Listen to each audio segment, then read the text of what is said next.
వ్యాయామం అంటే జిమ్లో గంటల కొద్దీ చెమటోడ్చడం కాదు. ఆయుర్వేదం ప్రకారం సరైన పరిమితిలో చేసే కదలికే నిజమైన వ్యాయామం అని చెప్తారు. చాలామంది ఎక్కువగా వ్యాయామం చేస్తేనే హెల్త్ బాగుంటుందని అనుకుంటూ ఉంటారు. కానీ ఆయుర్వేదం ప్రకారం వేరే విషయం చెప్తుంది. అది వ్యాయామం శరీరాన్ని బలపరచాలి, కానీ అగ్నిని తగ్గించకూడదు. అధికంగా చేస్తే శరీరం అలసిపోతుంది, శక్తి తగ్గిపోతుంది. కరెక్ట్ మెథడ్లో చేసామనుకోండి, శరీరానికి తేజోవంతమైన ప్రాక్టీస్ని ఇచ్చిన వాళ్ళం అవుతాము. ఒక శక్తి యొక్క 50% వరకు మాత్రమే వ్యాయామం చేయాలి. చెమట స్వల్పంగా వస్తే అది సరైన స్థాయి. సో ఆ స్థాయి వరకు మనం లైట్గా వ్యాయామం చేస్తే చాలా మంచిది. శరీరం లైట్గా అనిపిస్తే అది బెస్ట్ వ్యాయామం. అంతేగాని శరీరాన్ని కష్టపెడుతూ వ్యాయామం చేస్తే అది చాలా ఇబ్బందికరమైన సిచ్యువేషన్స్ శరీరం ఎదుర్కోవాల్సి వస్తుంది.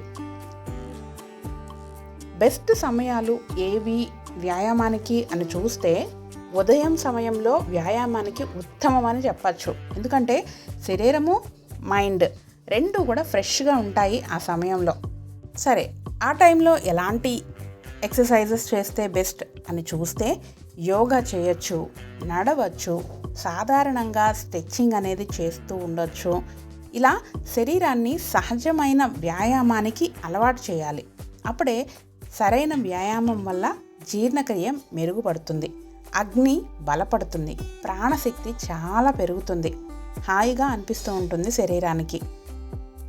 అలా కాకుండా ఎక్కువగా వ్యాయామం శక్తిని ఖర్చు చేసే పద్ధతిలో చేసామనుకోండి, అది శక్తిని క్షీణించేలా చేస్తుంది. అలా కాకుండా సరైన వ్యాయామం చేస్తే శక్తిని పెంచుతుంది.